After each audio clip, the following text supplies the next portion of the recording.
Good morning. If you're new here, my name is Linnea and this is Akila. And we've been living in our van for the last almost 4 years. And about 6 months ago, I bought 40 acres of desert.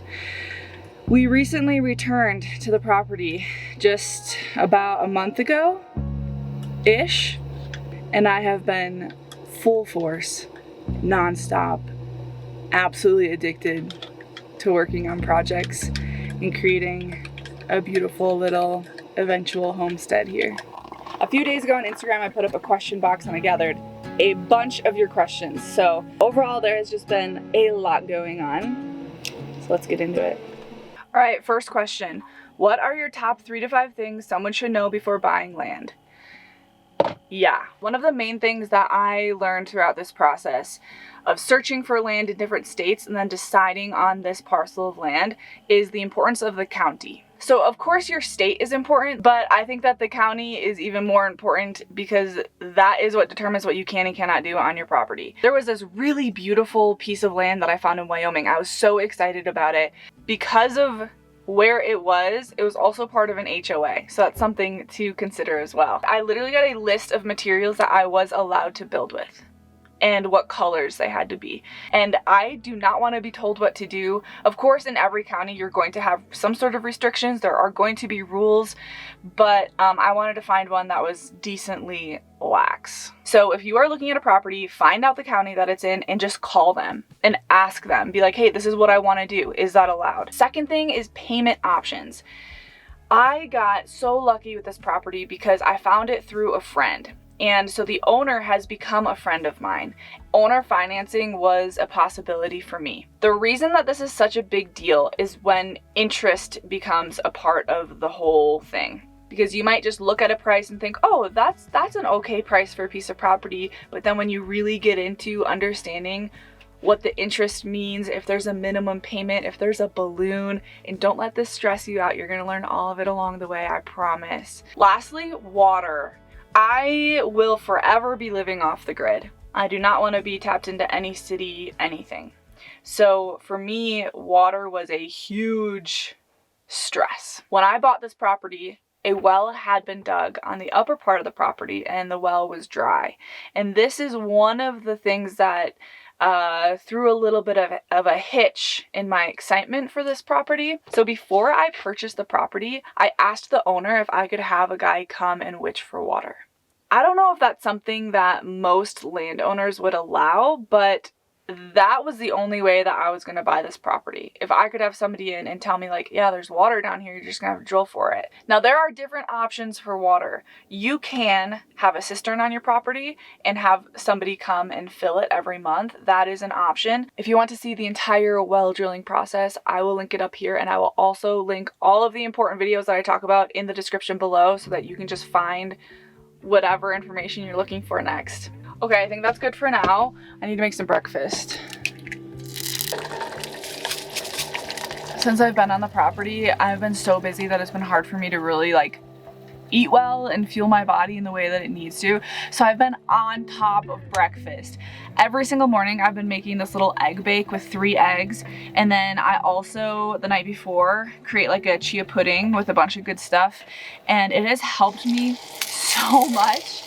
I don't know what project to start with. I think I overcooked my eggs a little bit. That's okay. Do you identify as queer? I love your stuff and have always wondered. Believe it or not, I get this question a lot. There have been moments in my life where I have thought, man, sounds like it might be kind of nice just to date a woman. But no, I am not. I am very, very straight. I've kind of always wondered why people think that, and then I realized probably the way that I dress and the things that I'm interested in, although I think that's a very interesting topic because I have always been an athlete. So it has been very normal for me and all of the teams I've ever been on. We all, regardless if we were gay or not, wore like maybe quote unquote more like socially masculine clothes. because we were all athletes. But all of us would go throughout the day in sweats and Nikes, and then go out on the weekends in heels and skirts. So I've always had this like balance of what society deems is like masculine and feminine. I love doing my makeup and curling my hair, but also then the balance of like, I'm working all day outside and I love building things and I love learning new skills, whether you deem them masculine or not. I don't really subscribe to that. I think like knowledge and skills and learning how to do various different things, from weaving a basket to gardening to learning how to solder to building an art studio by myself. Like all of these things, I don't feel like they are masculine or feminine. I feel like it is simply knowledge and creation.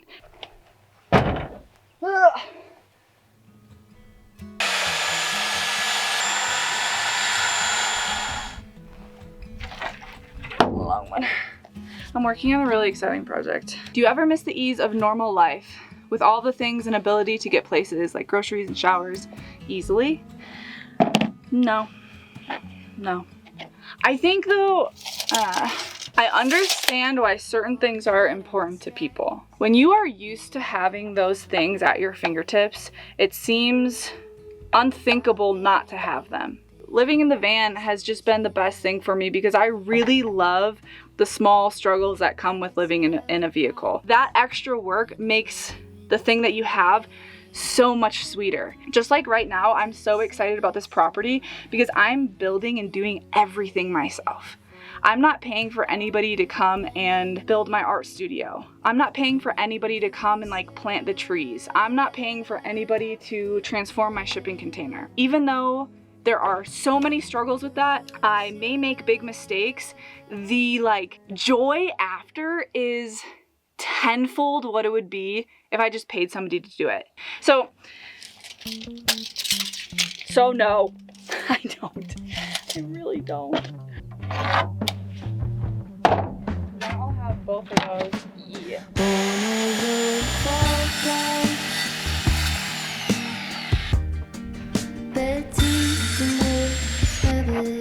He's gonna go here. I got all of this wood for free out of a neighbor's scrap pile, and then these large pieces I also got for free because I'm learning how to mill wood.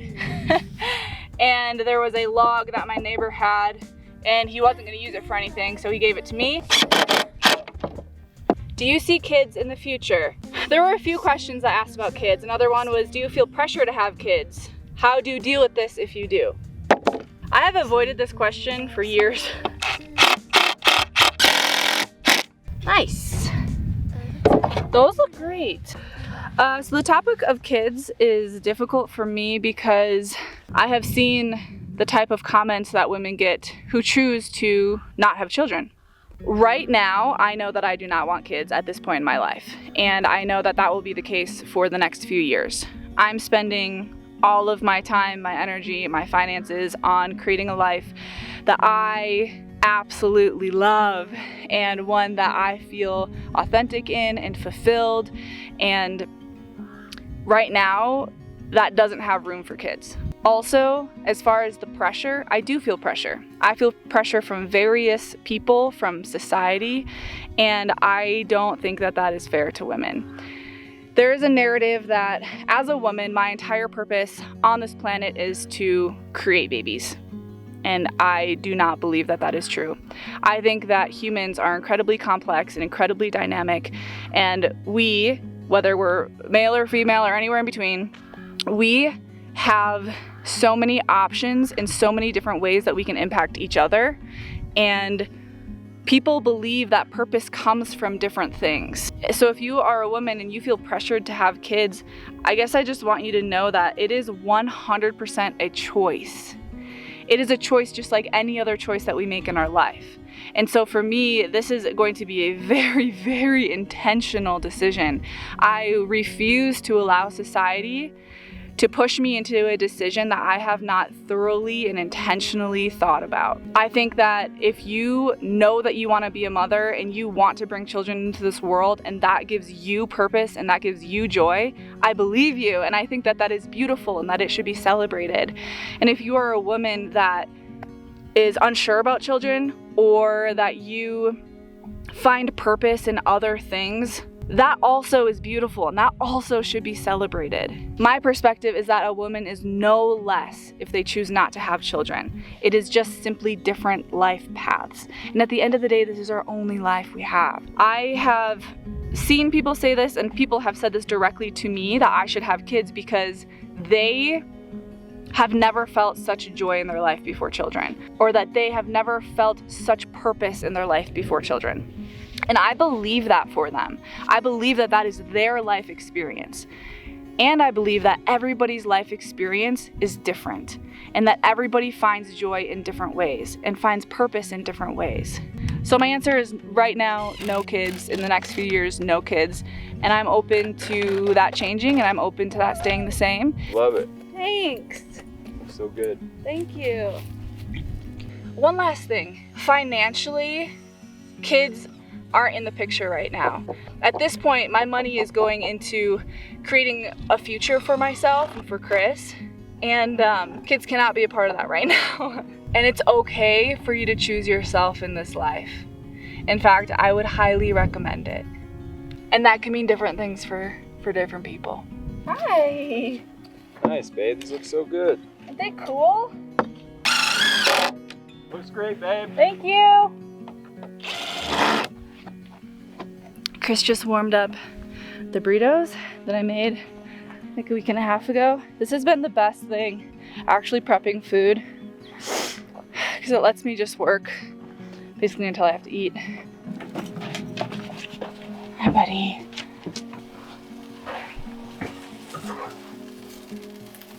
Ooh, those look good. Yeah, this one, just warming it back up, should be good to go.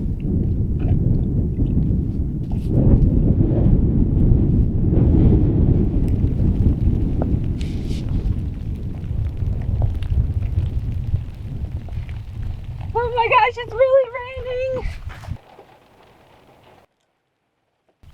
All right, this is definitely... Basically everything that I do, I just look up articles or YouTube videos and piece together the information in all of those to like just figure it out. And so that is exactly what I'm trying to do here. Right now it doesn't make so much sense, but I think that it will. Good boy. Hi, buddy. Hi, buddy. How are you? How are you? Were your ears getting itchy? She woke up from her nap. She's probably been looking for me. Hi, how are you?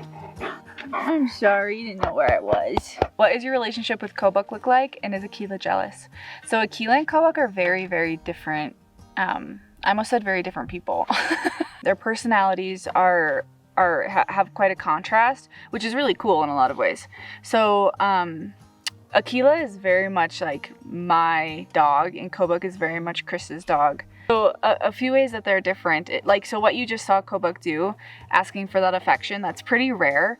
He likes some affection in the mornings. He'll cuddle with me in the morning. We kind of have a routine where when he knows that we're awake, he'll come up on the bed. At night, he really doesn't want affection. He's not a very like cuddly dog.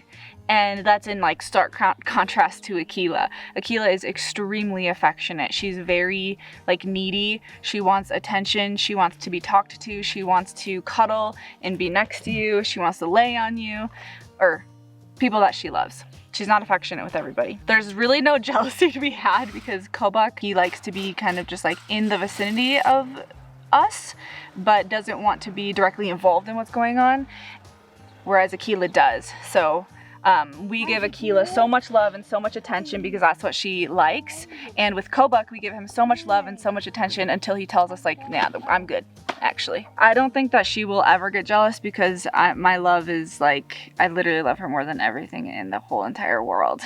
How's filming? Still waiting on the concrete truck. Really? Yeah, they were having issues at the factory, so I waited for a bit. And Crazy. how's the door coming along? Not very fun. I love you very much. I love you too. Need help or want to talk about it? Just let me know. Okay, thank you. I appreciate it. Do you need help with this at all? Or are you okay? I don't think I do. If I get into a pickle, I'll let you know. Okay. Is that the trick? Look at this storm. I love these afternoon storms, but it does interrupt some of my work. Ouch.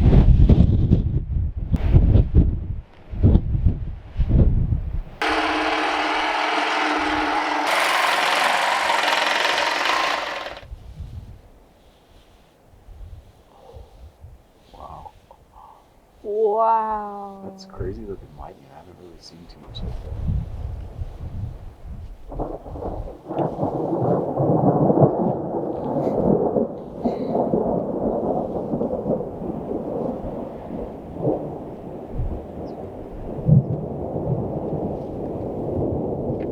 All right.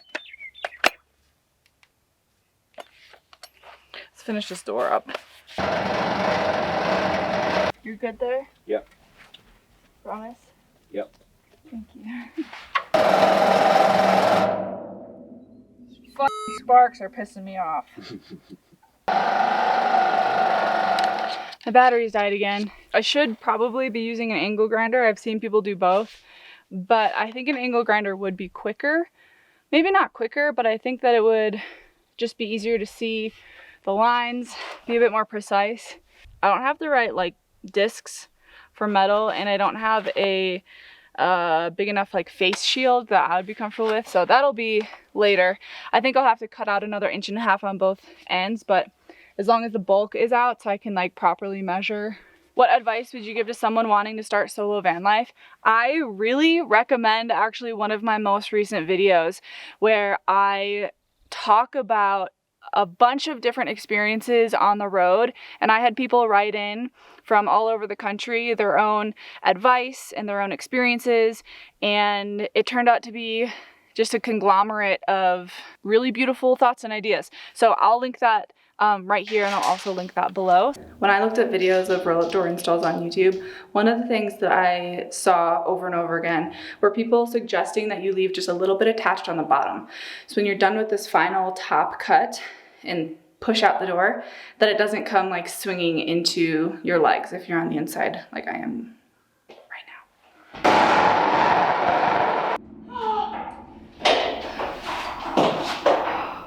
So close, yet so far away.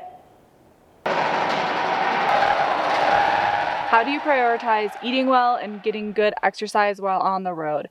If you have been here with me for any amount of time, you will know that the only thing that I have ever missed since living in my van is having a gym. Now, while I'm on the road, I do focus on buying like quality food, a lot of protein, and then fruits and vegetables, and cooking with those and just creating meals with just those kinds of whole foods. And I think that that is a really great way to eat well.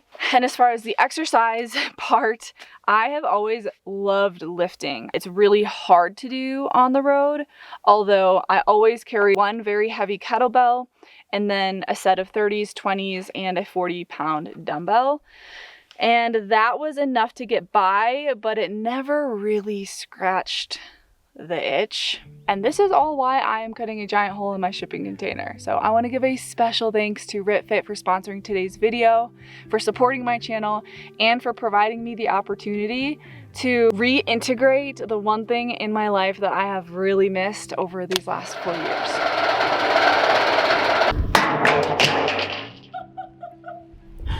Oh my God. Yes! Look at that, that's amazing! Oh my gosh. Also, what perfect timing, because it is pouring.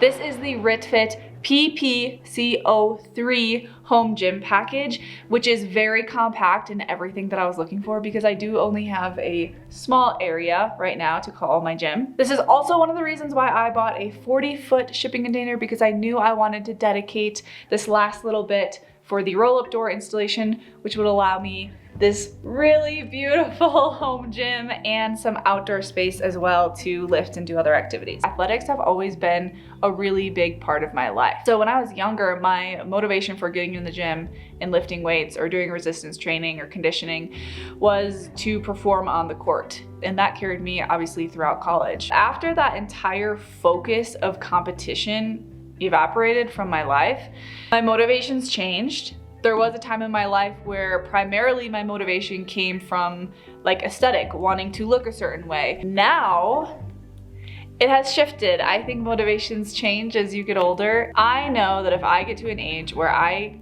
cannot use my body and do physical activities and work outside, I will go crazy. So my motivation right now to stay strong and healthy and maintain bone density as I age, because that dwindles as you age, is because I want to continue doing all of the things that I love to do for many, many, many, many years. I want to be able to carry a heavy pack on my back for many miles over many days and it not be an issue. I want to have the endurance to work outside and continue to lift things and build things for as long as I can see into the future. And I've said this before, but I really truly believe that our health is one of the only things that we have. And a lot of that has to do with the structural aspects of my body, my bones and my muscles and my tendons and my ligaments and everything that allows me to move and run and lift. One of the reasons that I went with the PPCO3, and all of this will be linked below. So this has a 16 square foot footprint. And in this one unit, it has a squat rack, a cable crossover machine, and weight storage. Also, one of the most exciting pieces to this is the pull-up bar. I have not had a pull-up bar now for over 4 years, and I did try installing a makeshift pull-up bar on my van and it went terribly wrong, which is I think one of the reasons why my roof leaks. So this pull-up bar is going to be getting a lot of love. While setting this up and putting everything together, I was very impressed with the quality and just how like robust everything is. Also, the instructions were fantastic.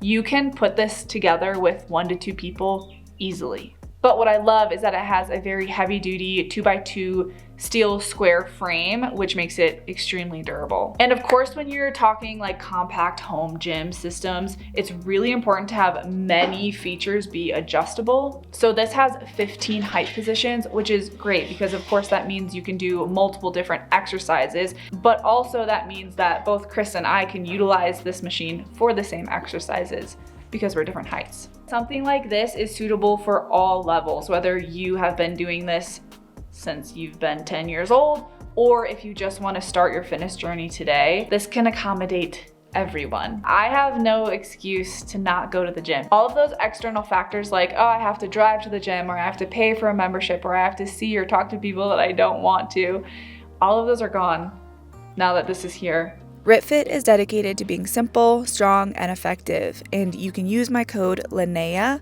for 12% off at the link in the description below to create your own home gym with RitFit today. You wanna come in? Okay, gotta put your paws up here though. There you go. There you go. Okay, 1, 2, 3. She's extra cuddly this morning. How much did the land cost and how much did the well cost? I purchased 40 acres for $100,000. I did not pay for all of that outright. I put a down payment on it and I am trying to pay it off as quickly as I can. The well was about $25,000. Now, I get different reactions from different people when I say this. If people have drilled a well themselves or know what the prices are going for in their area as far as like dollars per foot, they say, wow, that's actually not that bad. You got a pretty good price on that well. Now, if people have no clue about how wells work or have never looked into it themselves, they think that that is a lot of money, and it is. $25,000 is a lot of money. I found these on Facebook Marketplace, $10 a log. Pretty excited about it. I can't pay all of that up front. So, in terms of the property itself, I was able to put a down payment on the property, and that down payment was my savings over the last several years. Living in a van can be a very cheap lifestyle if you set it up that way and if you choose to sacrifice some comforts of your lifestyle. I've been living in a van for almost 4 years now, and I plan to continue living in my van for years to come because it allows me to use my money in other ways. So I just Googled what the average rent is for a 1-bedroom. I would never pay that much. So let's just say I found a cheap place. Let's just do $1,000, okay? And I've been living in the van for about 4 years. So even just rent alone is $48,000 that I've saved by living in my van. So that can give you kind of an idea of some of the money that I was able to save just simply from living in a van. Now, when it comes to my well, I took out a loan for that. So I am paying off the well via a personal loan that I was able to get through the bank. I will admit that it was pretty stressful making those decisions. There's one more layer to this. And that is, right now, there are a lot of upfront costs. So my well, massive upfront cost. My down payment for the land. But in a few years, my plan, based on the way that I'm doing everything, is that my life will be such a minimal cost. I mean, it will be next to nothing. So right now with the property, $125,000. And when we decide that it's time to build a house, I will be building a straw bale house, and that house is going to be so cheap because I'm going to be doing it myself. Most houses are more than $200,000, but because I'm doing this all myself and building it from scratch and funding it as I can, I'm able to make this whole project, this whole living situation, quite reasonable and much cheaper than just buying a house somewhere. Not to mention the pride and the joy and the incredible experience that is like all of this work and the learning and the planning and being able to look back in 50 years and remember every little piece and all of the struggles. And I think that the beauty in creating your own things, I would rather go through years of hard work to set myself up to just feel really amazing in my own home. That's what I want, and I know that it's not for everybody, but for me, this is what feels best. Can you see the vision? Whoa, this is gonna be so cool.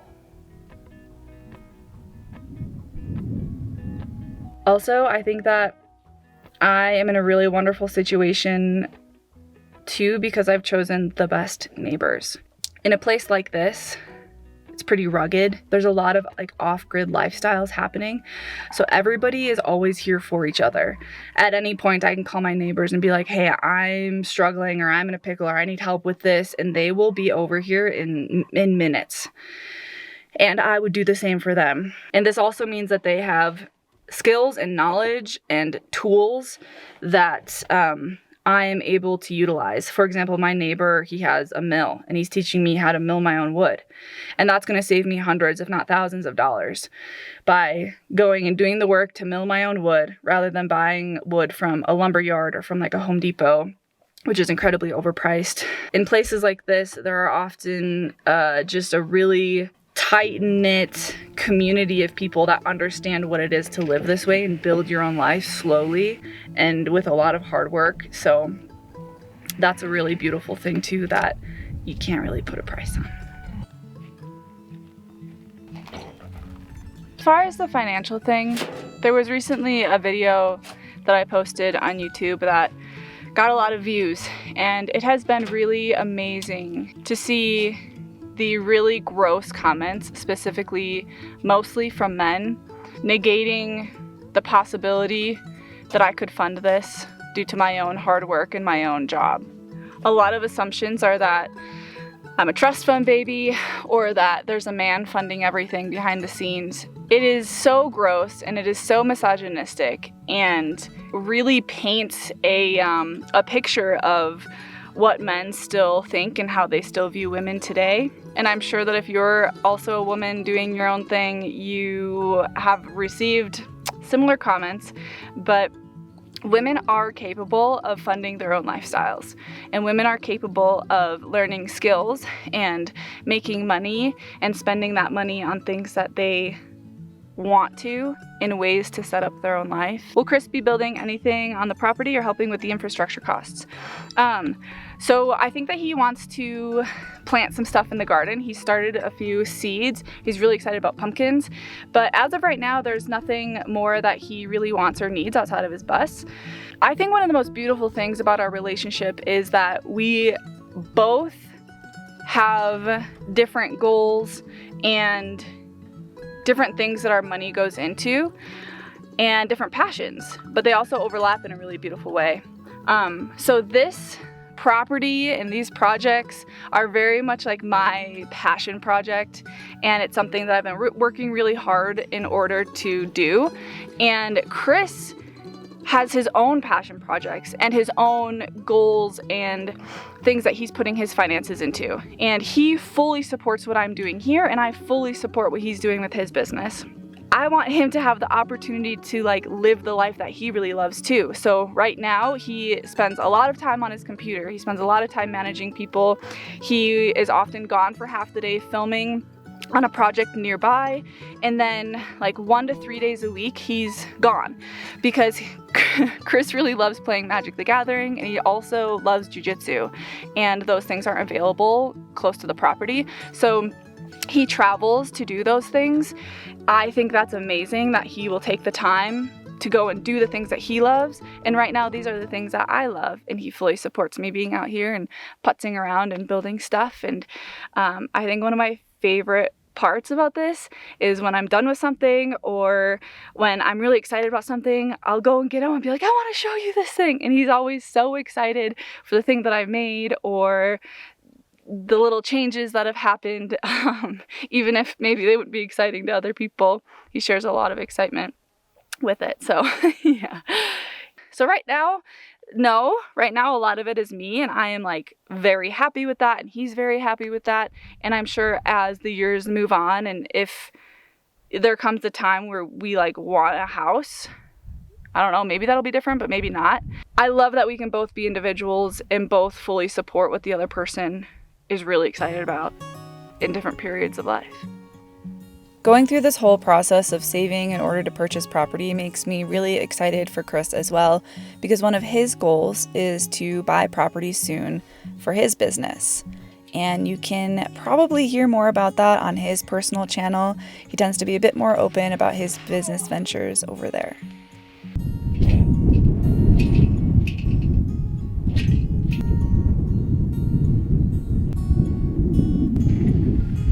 Can you see that? I'm slowly getting there. It's taking a lot.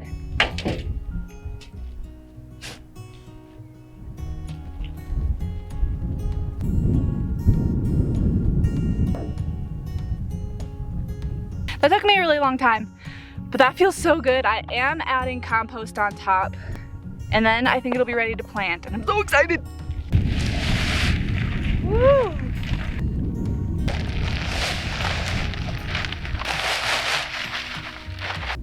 What are you doing? What are you doing? You good girl. You're such a good girl. Babe, come look. Looks great, babe. Doesn't that look so good? Yeah. Compost. Looks fantastic. Thanks. This one right here. Good work, babe. Thanks. Okay, I have 2 different kinds, and it's only 65 days to harvest. So this growing season is really short compared to other growing seasons. And this one is also a short growing season, but it's a blue corn. Also, I picked this because this company received this variety from a person in Wisconsin.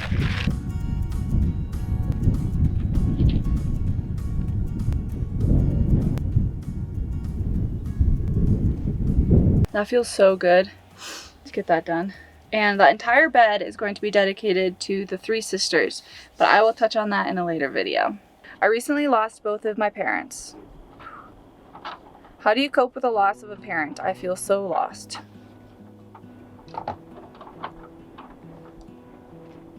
I only lost one parent. I cannot imagine the pain of losing both parents.